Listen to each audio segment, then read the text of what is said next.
อกบ่ต่อโอ้ยพี่น้องหอยปังเริ่มหากินยากแล้วค่ะพี่น้องแบบช่ำๆเลยค่ะพี่น้องโอ้ย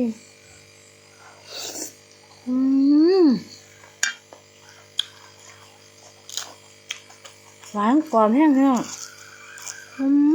มันต้องพักแก้วขอกันดีแห้ง